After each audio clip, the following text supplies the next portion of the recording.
Welcome to 12-Rounder Radio. This is Jay Calderon for 12rounder.com. Be sure to visit.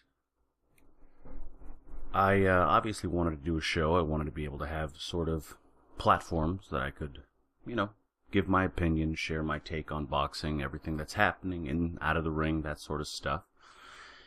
But I know it has to be a little bit different. I know it can't just be me coming out here giving you the same thing you hear everywhere else. So I want it to be different in an honest way. So it's just going to be me. That's my intent. I want it to be as honest as it possibly can be. The last thing I want to sound like, some idiot on ESPN reading some report that he got from someone else, just sounding like some sanctimonious fool. I don't want to be that person. I just want to give you an honest take on boxing, my personal take on boxing. I want to engage with you. I want you to tell me how you feel about it, and I want to tell you how I feel about it. That's what I want. I want it to be very, very honest. So sometimes it's going to be a little bit more crass than you might like. Sometimes it'll have some language you might not like, but that's honestly how I feel. So I need to put that out there now, so at the very least it's known, and this way you can know what you're getting into ahead of time. It's, just part of why I love boxing in the first place. I love boxing because it's a very honest sport. That's the way the athletes talk, the way the promoters talk. It's the only sport, really, in America at the very least, that you hear this sort of honesty in. You don't hear it in baseball, basketball. It's all clean, politically correct stuff.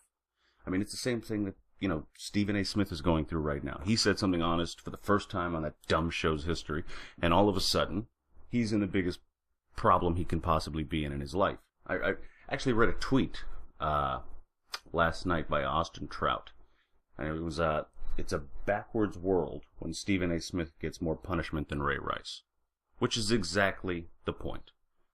That's the only sort of, that perfectly illustrates my point. The guy who actually did something is receiving less punishment than the guy who just said, well, sometimes, and then just went on and said his opinion on an opinion-based show. He's in trouble. The other guy misses 2 games. He still gets paid for 14 of those games, so he'll probably not miss it that much. He's probably going to be all right. I don't know what he gets paid per game. It's none of my business, nor do I care. But the point is, he is receiving less punishment. The other guy, Stephen A. Smith, might be fired for simply stating his debatable opinion at the debate desk on a debate show that has a slogan, Embrace Debate. That's what's happening in that sport. And that's why I hate other sports deep down. I love boxing. Boxing is very honest. Sometimes you hear some things you probably wish you didn't. Sometimes you'll hear something from Mike Tyson where he says something about eating Lennox Lewis's children.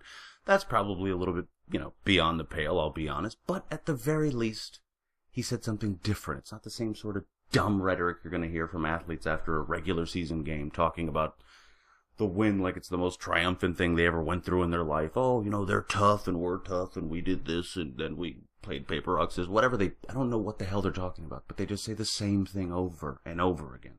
It's boring. I don't want to hear that. I want to hear honesty. So I presume that I'm not the only person like that. And you want to hear honesty as well. Even someone like, Adrian Broner with his lame-ass rap about how, he's the can man and all this sort of stuff. It's stupid. It's childish. It's terrible. But at the very least, it's somewhat different. It's not really different because we all know he's a carbon copy of Floyd Mayweather, but it's at the very least an attempt to be different. And I can appreciate that. Again, it's lame, but I can appreciate the attempt. So, I might end up being lame here. I could totally see that being the case, but I'm going to at least give you an attempt at being different. So that's just how it has to be. I can't be anything else because I'm just not good enough, quite honestly, and this is the best I can give you. Just me, as unfiltered as possible. So, I'm going to talk about the same sort of stuff, obviously. It's going to be boxing related. It's going to have opinions, some news, some results, all that sort of stuff you expect to hear. And I have some interview stuff I'm working on with fighters. Hopefully I can give that to you in the coming weeks. But for now, it's just going to be me trying to introduce my lame-ass self. And hopefully you'll be hooked. That's what I'm, fingers crossed.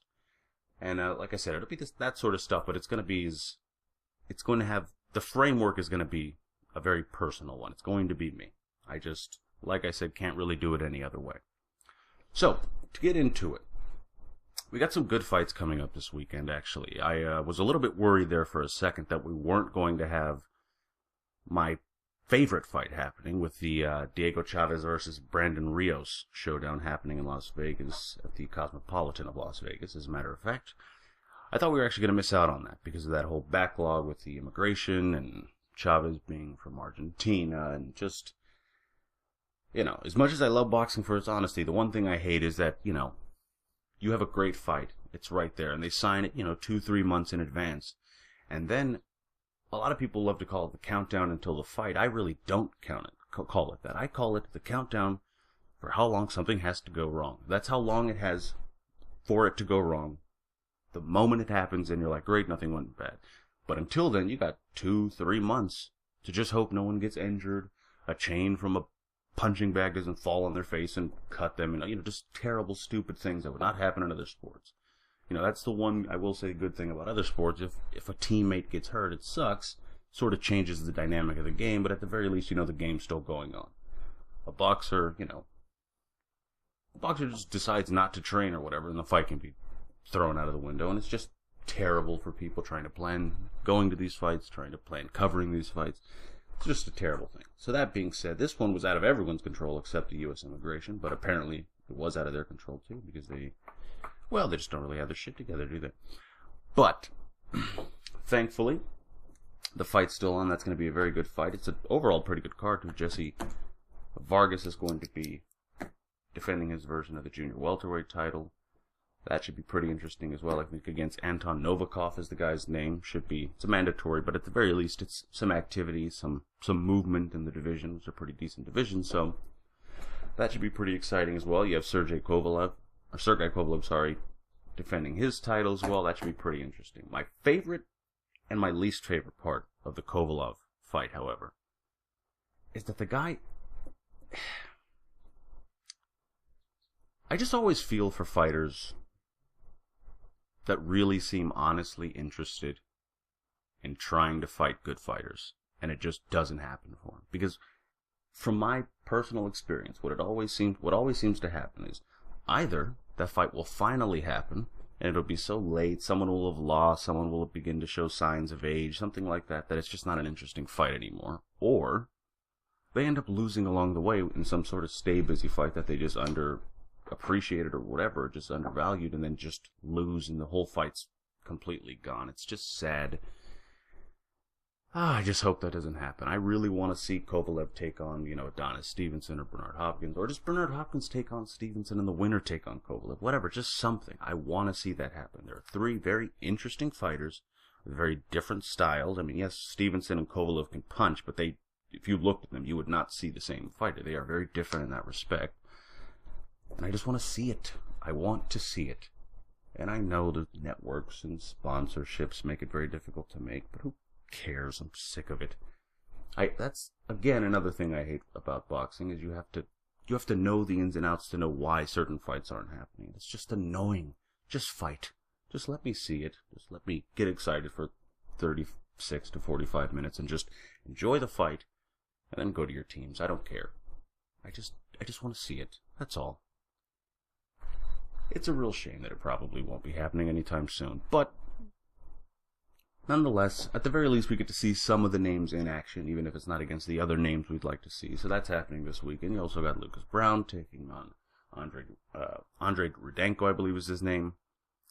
And we have Frankie Gavin in action. He's going to be fighting. That'll be pretty interesting. He's got a lot of skill.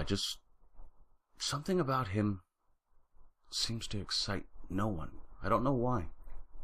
He's got decent skill. He's a very good amateur background. He's a good professional. He's obviously undefeated. He knows what he's doing in the ring. It just doesn't seem like anyone is all that excited about him. I mean, I'm sure there are particular people that are, but I just mean in general. There's not a lot of... You don't hear like, oh, what's he going to do next? Should he be going for that? You don't really hear it. I know you hear from on that side of the pond, you hear more about the Matchroom fighters. They're on Sky. They're the ones with seemingly the better chance of getting bigger fights here in America and everything like that. So I get it. I get why they get a bit more coverage, but it's just,